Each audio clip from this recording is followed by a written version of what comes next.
ওনাকে রিটায়ার করলেন, ওনাকে একটা সংবর্ধনা দেওয়া হইলো। ব্রিটেনের রানী দ্বিতীয় এলিজাবেথকে যেভাবে সংবর্ধনা দেওয়া হয়, ওনাকে পুলিশ বাহিনীর সেভাবে সংবর্ধনা দেওয়া হইলো এবং এমন একটা জয় জয়কার তুললো যে উনি মনে হয় নেক্সট প্রাইম মিনিস্টার হবেন। শেখ হাসিনার হয়তো বয়সটা চলে গেলে ওনার জায়গায় ওনাকে বসানো হবে। অতীতে সরকারের সময় আপনি দেখবেন এত বড় ধরনের দুর্নীতিবাজ আমরা কর্মকর্তা, পুলিশ প্রশাসন বলেন অথবা আপনি সিভিল প্রশাসন, এত বড় দুর্নীতিবাজ কোনো কর্মকর্তা পাওয়া যায়নি।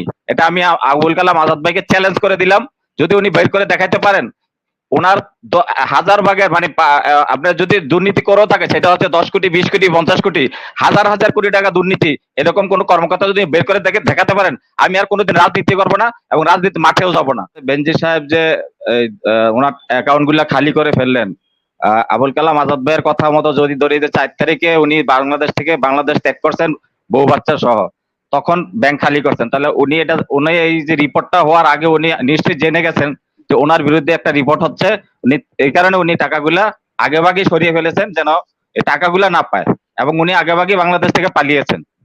এটা এটা এটা ওনার অজান্তে না, উনি জানতেন, জানার পরে উনি এবং আওয়ামী লীগের নেতৃবৃন্দের কাছ থেকে উনি সিগন্যাল পেয়ে দেশ ত্যাগ করেছেন এবং টাকাগুলা তুলে নিয়ে গেছেন। এটা হলো একটা। আর আপনার আরেকটা কথা হচ্ছে যে এই যে আপনার এই বেনজির সাহেব যখন ডিএমপি কমিশনার হয়, ডিএমপি কমিশনার হওয়ার আগ থেকেই এই বেনজির সাহেব ছিলেন ডেঞ্জারাস।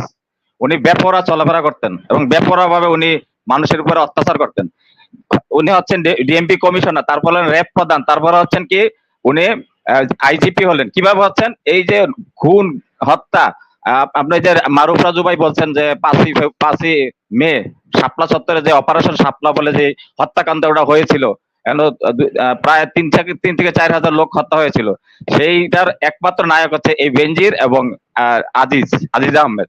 আর আমার ভাই আবুল কালাম ভাই একটা কথা বলছেন যে অতীতের সরকারের সময় আপনি দেখবেন এত বড় ধরনের দুর্নীতিবাজ আমরা কর্মকর্তা, পুলিশ প্রশাসন বলেন অথবা আপনি সিভিল প্রশাসন, এত বড় দুর্নীতিবাজ কোনো কর্মকর্তা পাওয়া যায়নি।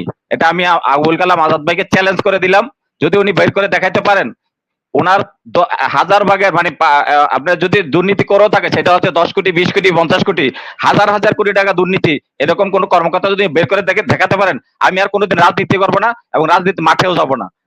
তখন থেকে আমি কান ধরে রাজনীতি থেকে চলে যাব। আরেকটা কথা বলি, এই যে এখন শুধু তো ভাই শুধু বেনজিরের কথা বলছেন, আরো বেনজির আছে তো এখনো ওনাদের সরকারে রয়ে গেছে, ওনারা কিসের বিচার করবেন? হারুন কি রয়ে যায় না? হারুন বাইরে হোক, দেখবেন হারুনের বিরুদ্ধে আসবে, বিপ্লব কুমারের বিরুদ্ধে আসবে, মেহেদী হাসানের বিরুদ্ধে আসবে, মনিরুল ইসলামের বিরুদ্ধে আসবে, এরকম আরো অনেক আমরা পুলিশের কর্মকর্তা, আপনার বেসরকারি কর্মকর্তা এবং আপনার আর্মি বলেন বিডিআর বলেন সব জায়গায় আছে, বের হবে।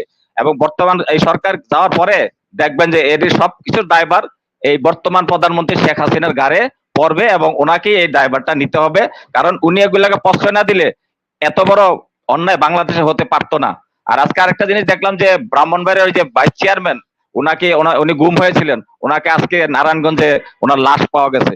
ওনারা নিজেরা কি পরিমাণ হত্যা যজ্ঞ চালিয়ে যাচ্ছেন, আর যদি আর বিরোধী দলের উপরে কি করছেন এত বাদ, নিজেরা হত্যাকাণ্ড চালাচ্ছেন, নিজেদের ভিতরে নিজেরা মারামারি করছেন। আবুল কালাম আজাদ ভাই এর কি উত্তরটা দিবেন? আমি এটা আজাদ ভাইয়ের কাছে জানতে চাই যে আপনি এই উত্তরগুলো একটু দিবেন যে আপনারা নিজেরা কোনো কামড়াকামড়ি করছেন। জি ধন্যবাদ। আজকে আবু মুসা আনমিউট প্রশ্ন করেন। আবু ধন্যবাদ ভয়েস অফ পিপলের সম্মানিত প্রিয় সঞ্চালক এনামুল হক মনির ভাই, তার সাথে আপনার প্যানেলের সম্মানিত আলোচকগণ, অতিথিবৃন্দকে আমার পক্ষ থেকে সালাম জানাই। আসসালামু আলাইকুম ওয়া রাহমাতুল্লাহি ওয়া বারাকাতুহু। আমি আবুল কালাম আজাদ স্যারের কাছে সবিনয় ভাবে একটা বিষয় জানতে চাই। আজাদ স্যার, বেনজির আহমেদ পালিয়ে গেছে দেশ থেকে, আমরা যতটুকু জানতে পেরেছি। এই ঘটনাটা স্যার যদি বিএনপি বা অন্য কোন দলের নেতা, জামাত বলেন, অন্য কোন বিরোধী দলের নেতা বলেন বা হাই প্রোফাইলের কোন নেতা হতো, তাহলে নির্বিঘ্নে নির্বাধায় এভাবে ব্যাংক থেকে টাকাগুলোকে উত্তোলন করতে পারতো এবং নির্বাধায় নির্বিঘ্নে দেশ ত্যাগ করতে পারতো, পালাতে পারতো কিনা, এটা আপনি সবিনয়ভাবে আপনার কাছে আমি বিনম্র অনুরোধ আমি জানতে চাই। এটা সরকারের সহযোগিতা বা ইঙ্গিত না থাকতো তাহলে কিভাবে সে পালিয়ে গেল? এই বিষয়টা আবুল কালাম আজাদ স্যার একটা বিষয় আপনার কাছে আমি জানতে চাই। ক্যাপ্টেন রাজু স্যারও এটা একটু ব্যাখ্যা করবেন। আমি যে প্রশ্নটা করছি যে বিরোধী দলের হতো এরকম পারতো কিনা, এটা আপনি একটু ব্যাখ্যা করবেন। আর আজাদ কালাম জানতে চাই, আসাদুল কামাল স্বরাষ্ট্রমন্ত্রী আজকে আশঙ্কা প্রকাশ করে বলেছেন রোহিঙ্গা নিয়ে, এই যে রোহিঙ্গা নিয়ে মানবতার মা উপাধি নিয়ে যখন শেখ প্রধানমন্ত্রীর বোন শেখ রেহানা বলছিল তুমি 18 লক্ষ মানুষকে খাওয়াইতে পারো, যদি 12 লক্ষ মানুষকে কেন খাওয়াইতে পারবে না, এই যে এই কথা বলে রোহিঙ্গাকে ভিতরে ঢুকিয়ে দেওয়া হলো। আমরা তো তখন থেকে এক মিনিট এক সেকেন্ড তখন থেকে আশঙ্কা করেছিলাম বাংলাদেশের উপরে রোহিঙ্গা নামের একটা বোঝা আমাদের উপর চাপিয়ে দেওয়া হচ্ছে, এটা আমাদের যতদিন আমরা থাকি এটা আমাদের সার্ভ করতে হবে।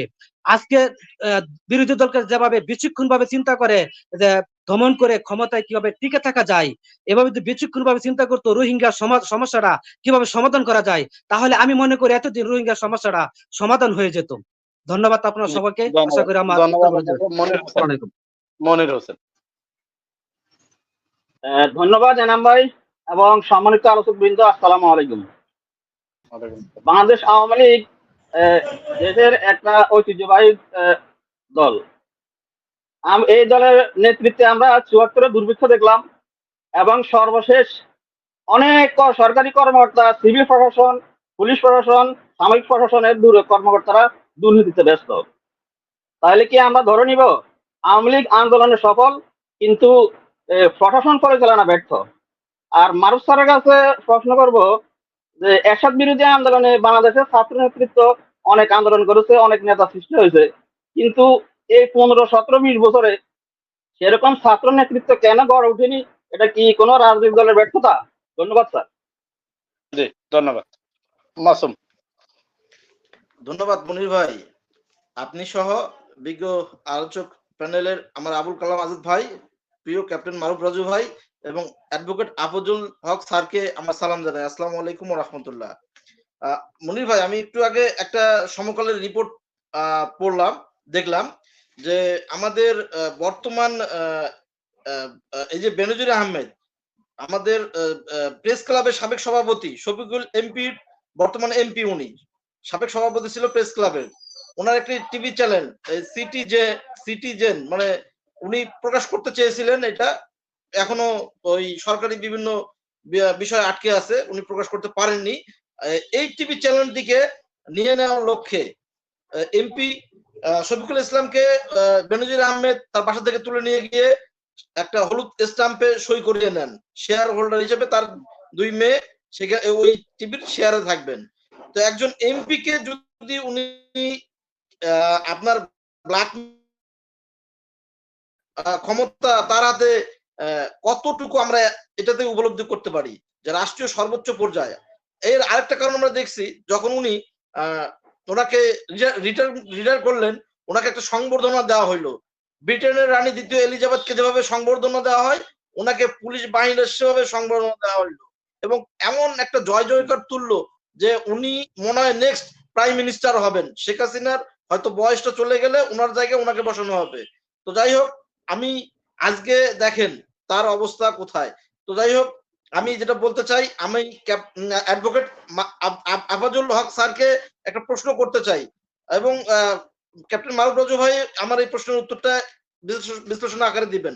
এই যে আজকে দেশের অর্থনৈতিক মন্দা, সরকার এই 2008 সালের পর থেকে এই অবধি যে লুটপাট হরিলুট এই দেশে হয়েছে, ব্যাংক খাতে, বিভিন্ন অর্থনৈতিক খাতে, তো এই লুটপাট এখন তো তারা নিয়ন্ত্রণ করতে পারছে না। যারা করছে বর্তমান সরকার, বর্তমান অর্থনৈতিক যে বিপর্যয় ঘটেছে, এই অর্থনীতিকে ফিরে ওই চাঙ্গা করার লক্ষ্যে এই দুর্নীতিবাজ, তার নিয়ন্ত্রিত ওইসব দুর্নীতিবাজকে প্রশ্নটা সংক্ষিপ্ত করেন ভাই, প্রশ্ন সংক্ষিপ্ত, পুরো বর্ণনা দিয়ে প্রশ্ন সংক্ষিপ্ত বলেন।